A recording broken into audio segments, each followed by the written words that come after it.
booked and then come take my hand. We're rebels with a paperback plan.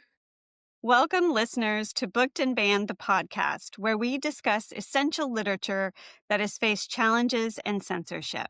Today, we will discuss The Exorcist by William Peter Blatty. Be advised that this episode may contain discussions of graphic horror, profanity, and sexualized violence that may not be suitable for younger audiences or appropriate for all workplace environments. So, time to pop in those earbuds. Robert, welcome to the show. Thanks for joining. Please tell... Hey, Omi. Thank you for having me. Oh, well, thank you. And please tell our listeners a little bit about who you are. Well, I'm just a schmuck who likes to read books. That's all. I just love to read. I've kind of been a journeyman as far as career goes, but I've been working with an area hospital for the past several years in an administrative capacity. And I don't have an advanced degree. I don't have a PhD. But at the same time, I know a lot about this book and the guy who wrote it and the people who made the film. And it's going to be impossible to talk about the book without talking about the film because they're so intertwined. So we're going to talk a little bit about that. So needless to say, 55-year-old spoilers are ahead. So, yeah. That's just fine. And I have not seen the movie, and this was the first time that I read the book. So it was new for me. So I will defer to you in all things movie related because I have no idea. But you and I also know each other. We went to college together, actually, at Ouachita in Arkansas. That's right. Yeah. Yeah. So it's been a long time, but here we are. It's been a minute. We've been social media buddies for about 12, 13 years or so. And, yeah. Well, yeah, this is actually the first time we've actually vocally said hey to each other. So that's exciting. Yeah, That's this great. is a whole new world beyond social media. Right. So let's put the book in context. Set in the quiet neighborhood of Georgetown, Washington, D.C., The Exorcist tells the harrowing story of Regan, the 12-year-old daughter of a famous actor who is also a divorced single mom. What begins as a series of strange medical symptoms, erratic behavior, unexplained noises, and violent outbursts, quickly spirals into a nightmare that defies scientific explanation. As medical and psychiatric professionals fail to find a cure, Regan's desperate mother, Chris, turns to the Catholic Church. The story follows Father Karras, a Jesuit priest and psychiatrist struggling with his own crisis of faith, and the elderly Father Merrin as they confront a malevolent entity that has claimed Regan's body. The novel is not just a tale of possession. It is a dense psychological exploration of the battle between light and darkness, the vulnerability of the family unit, and the search for proof of the divine in a secular world. While the 1973 film adaptation is often the focus of censorship discussions, the 1971 novel itself faced intense backlash immediately following its release. The primary reasons for challenges and bans were blasphemy, graphic profanity, and obscene imagery. Critics and religious groups were particularly outraged by the quote-unquote desecration of religious symbols and foul language and lewd acts coming from a child. Beyond the religious aspect, the book was often targeted for its visceral descriptions of biological functions and sexualized violence. In the United States, the book was frequently challenged in school districts and public libraries. A famous case occurred in Chester, Delaware in 1972, where parents demanded the book be removed from the recommended reading list for being, quote, morally corrupt, unquote. While the book was available in the United Kingdom, the subsequent cultural panic led to the film being effectively banned from home video for 15 years under the Video Recordings Act of 1984, a sentiment that often spilled over into calls to restrict the book's availability in libraries. Internationally, the book faced bans or heavy restrictions in countries with strict religious censorship, including South Africa, Singapore, and Kuwait, due to its denigration of religious groups and religious profanity. So with that context, Let's get into it. Reading this book for me was interesting because of the setting. The prologue takes place in Iraq, where I was deployed for a year, and the rest of the book takes place in Georgetown. And I live in the greater Washington, D.C. area, and I'm familiar with Georgetown. Robert, to start us off, tell us why you chose The Exorcist and why this story particularly resonates for you. Well, yes, well, we're going to discuss the frothy confection that is The Exorcist. What I love most about the book is it it affected so many people just right out the gate and inspired a really good movie. So I'm most impressed with the fact that it has that lineage of, people read this and they thought, well, this will be a really good story. So let's take it seriously. And they did. Blatty was, before he became the Exorcist guy, he was a Hollywood scriptwriter for comedies. And the most famous one that he wrote was A Shot in the Dark, which was the second film in the Inspector Clouseau, Peter Sellers movies. Yeah. He was hot like in the early to mid 60s, but then towards the late 60s, movie comedies weren't really all that fluffy anymore. Studios wanted more realism and more grit, and less light stuff. So even though he was a success a couple of years before, Hollywood being Hollywood, he was broke like around 68, 69. So he went to go see Rosemary's Baby, which is also based on a best-selling novel. He saw it, he enjoyed the movie, and he said, he was really digging it, and then I got to the end. It's like, well, I didn't really much care for the ending because then the ambiguity's out the window. And so basically, this book was born from what not all, but a lot of great art comes from. It comes from someone saying, I could do that. So he decided to do that, and he did. And it started as a screenplay, and then he thought, it probably needs to be a book. And so he started writing the book, and then it took him almost a year to write the book, and he hated writing the book because he was used to writing screenplays. It'll take about a month to do, and then he gets paid. His literary agent, was with him all the time, and he stops by his house one night, and he says, "Hey, how's it going? You doing okay?" He said, "Yeah, I'm fine. I'm at a good place in the book, and would you like to read what I got?" Yeah. So he reads a bit of it, and the guy, his agent, is just like, wow, this is wow. Yeah, I know. I got this whole thing where I'm getting ready to write this big conversation. It's at the part of the book where it's just Father Karras and it's the demon, and they're going to have these conversation back and forth, and they're going to talk about what's going on and why this, that, and the other, and and just to have this debate and all this stuff. In short, he's going to make the book a lot longer. But the agent said, no, just kind of see what you can do about tying it off here. And then I think you're done. And then Blatty said, thank God, because I really hate writing this book. I'm tired of writing it. Yes, thank you.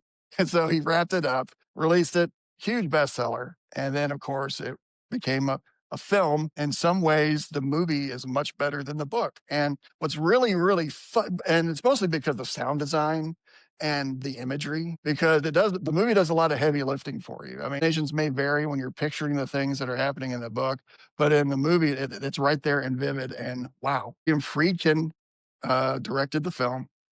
And in one of his first meetings with Blatty goes, "Hey, I got a surprise for you.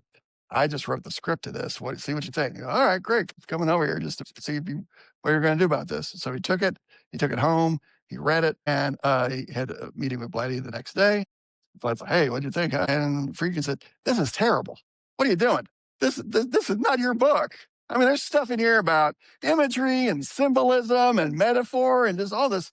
You movied up the book, and it's garbage. I don't want to do this. Here, I brought my copy of your book that you wrote, and I highlighted everything that I think we can do." And it was most of the book. It's almost word for word. It's not a perfect adaptation. But what I love about that is, how often do you go to see a movie adaptation of a book, especially a book you like, and then you walk away from the movie and go like, well, no one read the book. What is that? But this is the rare case where the film director made the guy who wrote the book stick to the book. and so he could make the movie. And Blatty won an Oscar for an adapted screenplay. So, so Friedkin was right. So I love that people cared about something and did a fantastic job, both with the book and with the film. It moved people positively, negatively. They had fun. They burned it on a pile. They did something, but they felt something, whether they read it or even if they didn't read it, which probably the case. Some people who want to ban it, and just didn't get it. But, it's very impactful just all over the globe. I'm just fascinated when something like that happens, with something that starts kind of small I could do better than that. And then all of a sudden, just 50 years later, everybody knows The Exorcist. Even if they haven't seen the movie or even if they haven't read the book, they know about the girl who's possessed by the demon. Her head spins around, vomits, and, all that. They know all that. Even the expression, if something goes bad, you're going to need a old priest and a new priest and a young priest to, that's what we're going to need to fix this, So it's seeped into the culture so much, and I think it's just fantastic. Oh, that's great. And you mentioned Rosemary's Baby and how Blatty had gone to see the movie prior to writing The Exorcist. So both The Exorcist and Rosemary's Baby are stories about women desperate to save their children while the experts refuse to listen to them. In your view, does the horror of the book come from the demon or from the isolation of a mother whose experience with the medical establishment is frustrating and doesn't produce any answers? All right. Well, there is a difference between Rosemary's Baby and The Exorcist in that Rosemary's child has not been born yet. And she's afraid that a witch coven that lives in her apartment building is going to steal her baby and sacrifice it in a black mass. The coven keeps her so isolated and she grows more and more suspicious. And when she tells friends about it, she said, well, her friends kind of end up getting in these terrible accidents, and when she goes to a doctor, she says, she spills the beans. She's about to give birth. And says, the doctor looks like, huh? Yeah, okay. All right. Oh, you have a well-respected gynecologist, an obstetrician who's helping you. Okay, well, yeah, and you think he's in on it too. Okay, yeah, sure. I'll tell you what, we're gonna get you fixed up here, and we're gonna do whatever, and and we're gonna take care of you. But he does. He calls the doctor he respects so much because she sounds crazy. You know, she's right. But honestly, if somebody came up to you and said all that, what would you think? Really, you'd have to, you certainly have to take it with a grain of salt. But her fear and her frustration is my child is in danger. And that's what it's similar to Chris McNeil in The Exorcist. Her child is unquestionably sick. Something is wrong with her. So they have to go through the normal channels, take her to a doctor. The doctor says, well, I don't know what this is.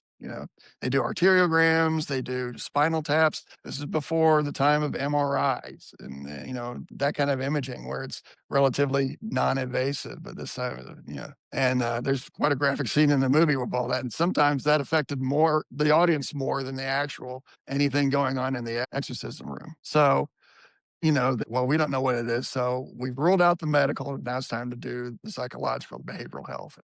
This is, of course, the natural progression of anything that's going on, with anybody. And so she goes to a psychiatrist and he tries to talk to her and he hypnotizes her. And, he thinks that, well, I can speak to the person inside of Reagan and I can get them to leave. And so he hypnotizes her, talks to her. And anyway, the demon manifests himself in Reagan. And he grabs the guy by the sack and drags him down on the floor. And so then, well, that didn't work. So now we're going to have to, how do you fill out the claim on that? When you're the provider? I mean, you know, home visit. What modifier do I use where I was grabbed by the testicle to drag to the floor? Is it 59? But anyway, um, now, so the psychiatrists and the medical experts are all saying, hey, we've got a nutty idea. You might want to try this. Why don't you just look into having an exorcism? It doesn't have to be a real exorcism. You can just have one. And the person who's getting the exorcism thinks it gives them the excuse to think that they're off the hook for behaving this way, or it can go away, or, something like that. And then XYZ, she goes to the Catholic Church and and she talks to Father Karras, who decides he is having a massive spiritual crisis. He's losing his faith. His mom passed away. She lives in New York. He's down in Georgetown. It was a few days before she was found. And so he's kind of digging himself into that spiritually bleak hole. But he's still a psychiatrist. He has an MD and a PhD. So he's progressing through the case, to figure out what's going on. So the difference between Chris and Rosemary is that Chris, she's getting help and people are listening to her. They just don't know what to do because this is just so extreme. They don't disbelieve her because it's like, well, there she is. She's got scars on her face and she's cursing like, 7 sailors. So I think really what the true horror is it gets down to the basic, the parent is afraid for the child's life. And what could be more devastating to a parent? Basically, everything can go away. The house can burn down, whatever. But as long as my child's okay, fine, great. And I mean, the worries were real because of how Regan was acting. It's like that wasn't Chris's bright, sunny, participatory child anymore. Right. Well, yeah, she was a sweet kid. Yeah, she was a tween. She was still nice and making clay models. And then all of a sudden this happens. So yeah. Yeah. Well, we have quite a fascinating double standard in American censorship. The gruesome violence in the sequel Legion didn't cause nearly the stir that the profanity and blasphemy in The Exorcist did. Why do you think our culture finds, quote unquote sacrilege more dangerous than slaughter? And how does that show up in The Exorcist and public reactions to it? I think a lot of people let some things go in film and TV and media and books that are more fantastic than what could actually happen. Rambo on a motorcycle, killing a dozen people through the enemy camp gate. It's easy you have the suspension of disbelief. Well, no one's, that's all fake. Those guys are just falling over and there might be some fake blood and everything. But when you actually hear someone say something vulgar or blasphemous, that can happen anywhere, and then your child can imitate it or see it too. So I think that's something it's easy to imitate and or corrupt. But I think with good parenting skills, you can avoid all, if you want to. But I think people just have like a massive problem with that. And also, it's interesting to me how people think, well, God will be so offended by this, that, or the other. Well, I mean, he's God. He's omniscient. He's omnipotent. I mean, you guys say he is. You think does it really bother him to? Okay, well, he did that. Whatever. I'd like to think he's larger than that, than being offended. But I mean, for heaven's sake, this past week, we had a woman in Minneapolis just shot in the face by an ICE agent for what really looks like absolutely no good reason whatsoever. And it was all filmed on video and we could watch it and it's terrible. And of course, it's just a horrible, horrible act. She just, she lost her life for no reason. But then when the mayor of Minneapolis told ICE to get the fuck out of my town, the same people that are cheering on the ICE agent did what he had to do, and they're all, or the mayor said fuck, and that's just mind boggling. This is crazy. Well, and I think that lends itself to a significant point.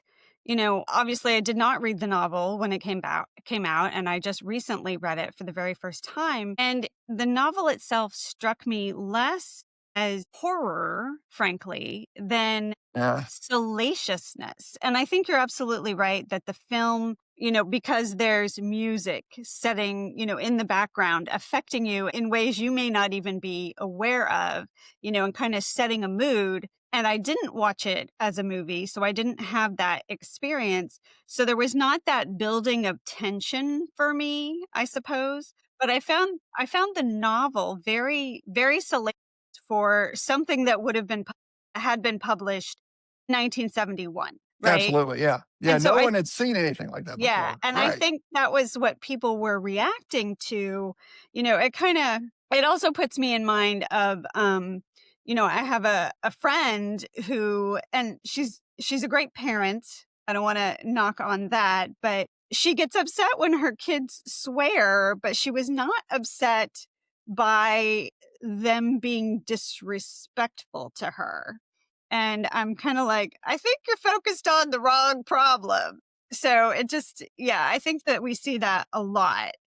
Right. I mean, a lot of it just comes down to personal beliefs or, and also just how do you get through the day, you know, on a personal level. Yeah. But Friedkin he was talking about, they reissued the movie 1999 for like a remaster. And he gave an introduction and he said, what you bring, I believe what people get out of The Exorcist is what you bring to it. So, and especially back then, people have never seen anything like this before. So in the late 60s, it's not just Protestant and Catholic. There's Eastern religions and mysticism kind of popping up, and there's rebelling against authority. The Vietnam War is raging, maybe our government officials, maybe they're just not they're just not being totally upfront about some stuff. There's lots of questioning. So there's all of there's all of this stuff going on, and people are being battered left and right. So they're having to adjust to all that. And then this comes out, and then this is one more thing to it. I'm not giving them an excuse to react negatively to this, but still, what is in them, that's how they see the book. If they're go to church religiously, and I mean that in every sense of the word, and have never seen anything like that before, yeah, that's just like an onslaught to them, I would think. You know. And then other people are like, wow, okay, well, I see your point. I see what Blatty was trying to do. And one of the blessings and curses of having this be a fairly contemporary book, and there's all kinds of video interviews and discussions from the author about this. 1974. He wrote an essay about it after people were complaining about the movie and getting sick, and there's this an uproar. And the Catholic Church said, "Oh no, we're not endorsing this." And then it turns out that yeah, they kind of did. They helped with the movie a little bit because when you watch the movie, except for Father Karras and Max von Sydow, every guy you see in a white collar, he's a real priest in Georgetown. They don't have huge parts, but they're in there. And they were there to help freaking not go crazy. Because, and the thing I admire again most about the movie is it could have been just such a cheap knockoff 70s thing, really quick, shot in 3 days and we're done. But no, it's again, they were really going for something. But to get back to Blatty, what he was really trying to do was he was saying, okay, the demon is evil. He's evil. He's a presence for evil. And nobody's having a problem with that. But really what I want to say is if you think that there's a personification of evil or there's something causing evil in the world, what about the good stuff? What's causing that? Or who's causing that? And, he was Catholic. He went to Georgetown University. He, and he had some guys help him, with the book. As a matter of fact, he was a sophomore. In the paper at the time, there was an actual exorcism in the area that was being followed on a like a daily basis, just about. So that was kind of his inspiration for doing this. I'm going to comment that Georgetown is a Jesuit university. And even Right, now, there's 40 or 50 priests kind of on the faculty running around. right, And I did my diversity, equity, and inclusion certificate through Georgetown's or School for Continuing Education and the Institute for Transformational Leadership. And so I've been in Georgetown classrooms, and there is a crucifix in every classroom. sure, It's still very much a part of that milieu of the yeah. university itself. Right. It's the home team. Yeah. So, so yeah. So, he was really trying to say something spiritually about the book. And some people got it, but the people who complain didn't. And just like everything else, they're the loudest. So, you know, Yeah. I agree with everything you said earlier about the content. Yeah, it's rough, but if you want to read something that was taken fairly seriously, and then and there is a little bit of salaciousness in it, but I mean, at the same time, he was trying to make a point. He was trying to make that. And I think that's necessary. But what's really funny is when you think about it, all these people I'm shocked at all the language. Well, it's a demon. Come on. They're not nice. Yeah. They might have a bit of a potty mouth. I mean, just he had to think about what terrible thing had to happen to this small child. He didn't like that part of it. But it really kind of drove home the point in a big way. There can be evil in the world, but, what do we do to Well, thinking about some of Father Merrin's most beautiful insights about the love of God and the why behind the possession, do you think that the book offers a hopeful or a religious experience, which people, they, like we said, they mostly remember the shocking language and events, but it seems that there is some thread of hopefulness in the novel. It's a very slim thread, because Chris McNeil, she's not a spiritual person at all. They make that from the get go. There's no religion in the house. But this is still happening to her daughter. So she has to do whatever has to be done to help her daughter, which is what a good mom should do. Right. Father Merrin said that he said to Father Karras, well, the child is not really the target. The target is everyone else in the house because we are watching the child and she is taken over by something ugly and hideous. And then that makes us think perhaps we're ugly and hideous and we aren't deserving of God's love. It's the idea is to really knock your self-esteem. Well, and there are And moments yeah, when Chris, like, she can no longer stand to bear witness with some of the things that Regan is saying and doing, and she has to right. leave the room. Right, right, and I'm sure that tears her apart because it's like, this is still my child, but I can't believe this is going on. Sometimes there is a breaking point where, caregivers, children or adults or whatever, it can be crushing to be in charge of someone's health and welfare, and especially when it's something debilitating especially when I was gonna say like that, but, when it is something debilitating, it wears down the caregiver, and in this case, she's Reagan's mom. And well, I've been fortunate to not have to have anybody, I mean, I don't have children. I have a stepchild. We've been very fortunate. There's been no terminal disease, chronic disease, or anything because that's it's devastating. And I really don't want to sound patronizing, but they say it's hard, and I'm sure it is. And I think that's what that is. She still loves her child, and she's still soldiering on. She doesn't believe in. She's not religious, so she doesn't believe in exorcism. But okay, we'll do this. We'll try this. Just somebody help me. And especially because there's kind of a ticking clock. Because while all of this is going on, there's a murder investigation going on.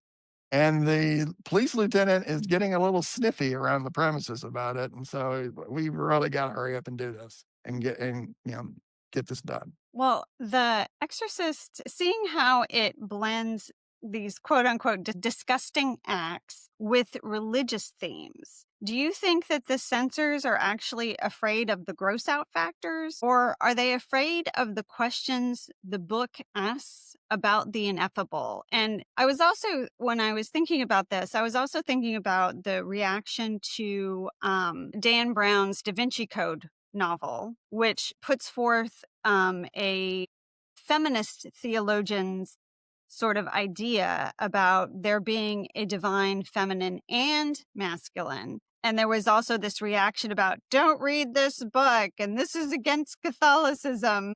And so there was something in a similar vein going on there too.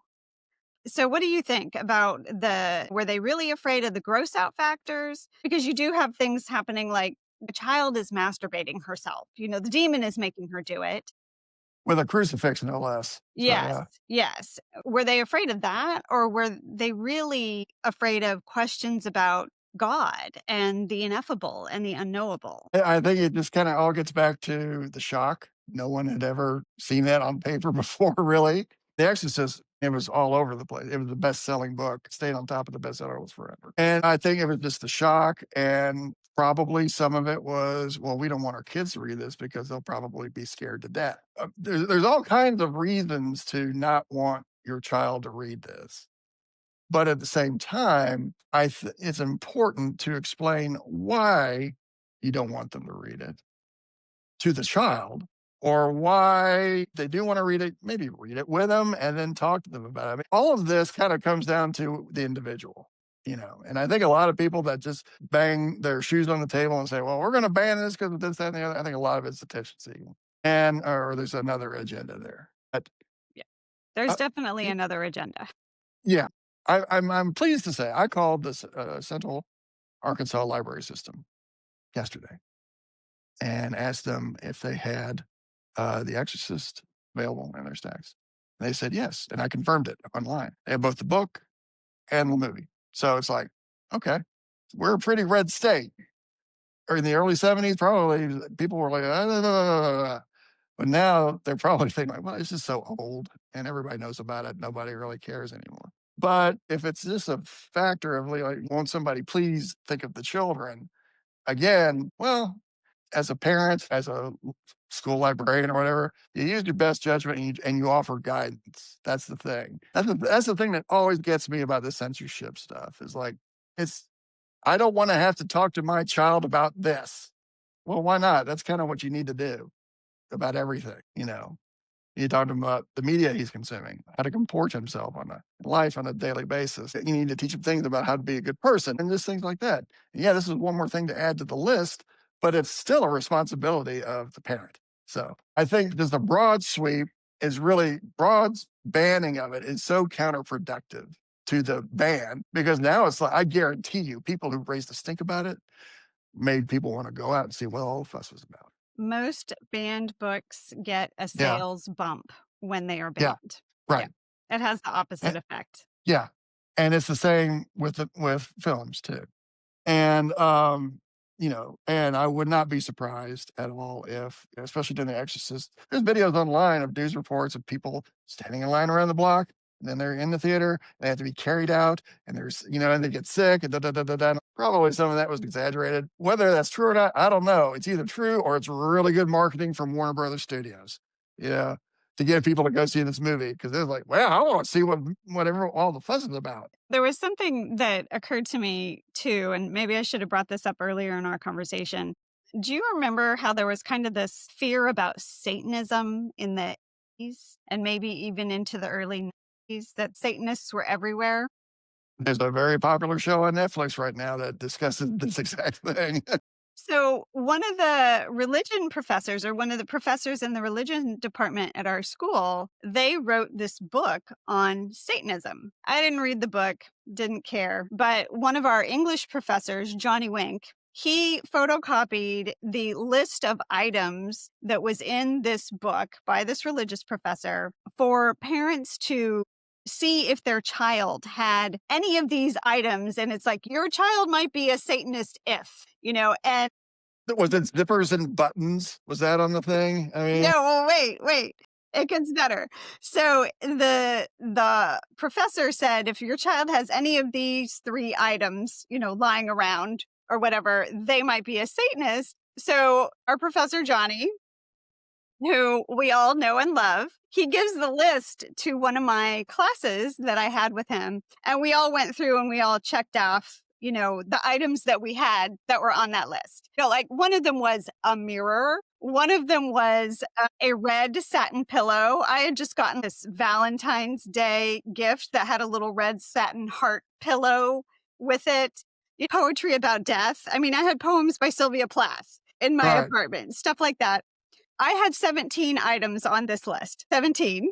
How many items were on the list? I think there were about 30. Okay. And there was another person in the class, and I think she'd been kind of a goth girl in high school. She had 19, so she was the winner. Okay. Right. But were either of us Satanists? Were any of the people in that class Satanists? No. But we all had way more than 3 items. Sure. I mean, and so did he. Yeah. You know, a mirror. Come on. Yeah.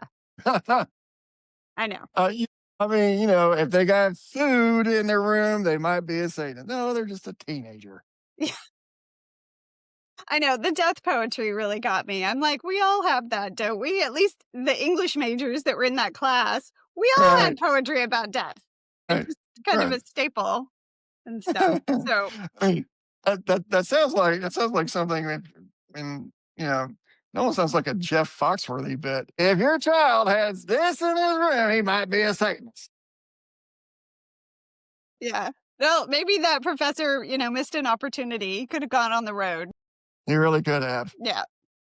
So when we were discussing The Exorcist via email, you mentioned a specific exchange between Fathers Merrin and Karras. And so I wanted to ask you, what is the final legacy or message that you want our listeners to take away from reading this book? Well, people want it to be a legacy of the book. What really strikes me about that conversation was just it's the scene where, as we mentioned earlier, Father Karras is not only a priest, but he's also a psychiatrist. And he was treating Reagan and he was gathering evidence. He was trying to figure out, well, does she have mental health issues? Is it behavioral? Or is it some demon possession? But he doesn't really think it is, And because he's having this crisis, because he's a man of science, and also he's having a massive crisis of faith. So those are kind of adding fuel to the fire. He says to Chris McNeil, we know a lot more about mental disorders, behavioral disorders, all that compared to 500 years ago. 500 years ago, when someone was acting a little twitchy, throw a priest at them, that kind of thing, or or throw them on the pyre, one or the other. Now we know about depression and bipolar and dissociative, this and that. So he researches, he gathers evidence, he does all this stuff for like about a week or two. And he even thinks, well, sure, there's things flying around in the room all their own, but this researcher proved that psychokinesis can actually happen in strong emotive circumstances. And when I read that, I've only read the book twice in my life. One was in my mid-20s, and the second time was a couple weeks ago for this podcast. When I read this last time, the thing about the psychokinesis was being proven, I said, wait a minute. No, it isn't. So I looked up the researcher. I forgot his name. I looked him up online and everything. Yeah, he was a researcher, but it was debunked by everybody, including the amazing Randy, who famously debunked all the psychic, phenomenon with the proposition of, if you can actually show me genuine supernatural phenomenon, I will give you $1 million. And he never paid out one penny his entire life. But he's going through all this stuff. And finally he goes to his boss and says, well, I think we actually might have an exorcism here. His boss says, okay, yeah, go ahead and do it. But you might want somebody with experience. We're going to bring in Father Merrin. All right. A couple days later, Father Merrin gets to the house. And so he said, Father, it's an honor to meet you. Now, I've been following the case. I've been treating the patient. She's manifested, I think, 4 personalities. Would you like to hear the medical history and all that? And Father Merrin just looks at him and goes, why?